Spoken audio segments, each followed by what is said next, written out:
Okay, I hope you had a chance to clear out today's snow because we have another round of snow coming. Twice. I had to go out twice today. You? Well, because I didn't want it to get too high, and I went out and I thought, okay, I got it, Jason, but then it just kept coming, and I was like, I better go do it again before I come in. You know, I was talking to Nick Camino. I think he's kind of feeling like Superman. He said he went out about 3 times today to kind of plow He's himself always out. one-upping me. Do you know that? That Nicky. At least it was easier. It was like fluffier and lighter than last week. Agreed. It was. Right? It was fluffier and lighter snow, but this is kind of the first of another system that is coming for tomorrow. So, you know, we can get sort of a very convoluted explanation of what's happening in the atmosphere, but simply I just want you to remember this. We have a high and then a low, a high and then a low. This is what is kind of going to be the narrative of our weather story as we look here now at snow mode. Still got a few light flurries moving through portions of Lorain and also Cuyahoga County at this moment.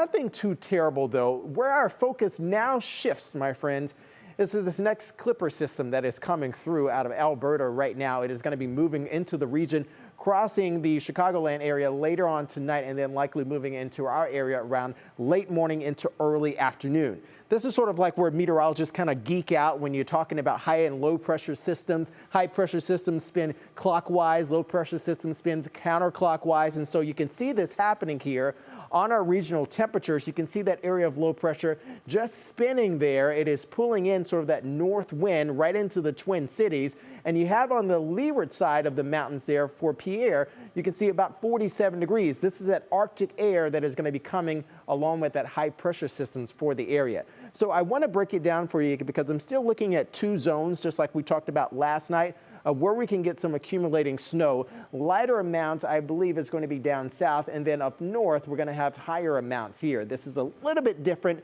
than the system that we had earlier today. This one tomorrow is going to have a little bit more kick coming with it, and also a little bit more lake effect snowfall coming with it as well, because it's going to be fetching not only just Lake Michigan, but also Huron and also Erie at the moment.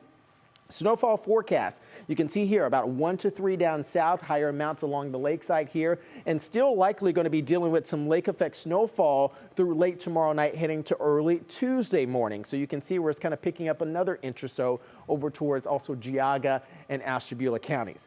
Now, let's put this thing into motion for you here on your National Designer hour-by-hour forecast. Surface temperatures tonight because of that Arctic air moving in with that brief area of high pressure, taking us back down into the single digits overnight tonight. Late morning hours around 11 a.m. west towards east, we're going to start to see some of that light accumulation of snowfall between 3 and 4 p.m. That's where we're going to have the bulk of the snowfall. Snowy and blustery is what I'm going to call it for your Monday. That drive at 5 still going to be a very much so a dicey one, not only just on our primary and secondary roadways, but also the interstates as well.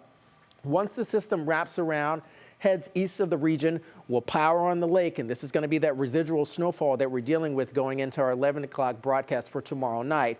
And by Tuesday, we're going to have another area of high pressure moves back in. This is a very potent Arctic blast coming in for Tuesday.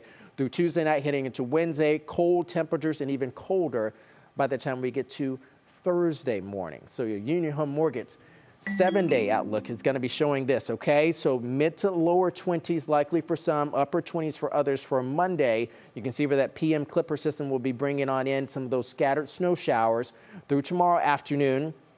Tuesday, we're still going to be dealing with some AM flurries. Still going to be cloudy in the afternoon, and then an area of high pressure, that Arctic blast really grips us now. We're back into single digits, frigid start for us on Wednesday, but even colder by Thursday. Negative wind chills, likely to about -10. It will likely going to feel like for us, and then 28 for the high temperature. 20s expected by Friday, with another aerial low coming on in. So we're doing this do-si-do with high, low, high, low, high, low, and then heading in towards the weekend, we start to rebound just a little bit back into the upper 20s, low 30s. I believe at this point it's likely not going to be until February that we start to get perhaps at freezing and maybe a little bit above freezing. So we really got to bear the brunt. And also remember this, it could also be a lot worse this time of year. A mild December, and it looks like Mother Nature's making up for lost time. She I'm is. not a Very fan much of the so. do-si-do, Jason. Really not. Thank you. You're welcome.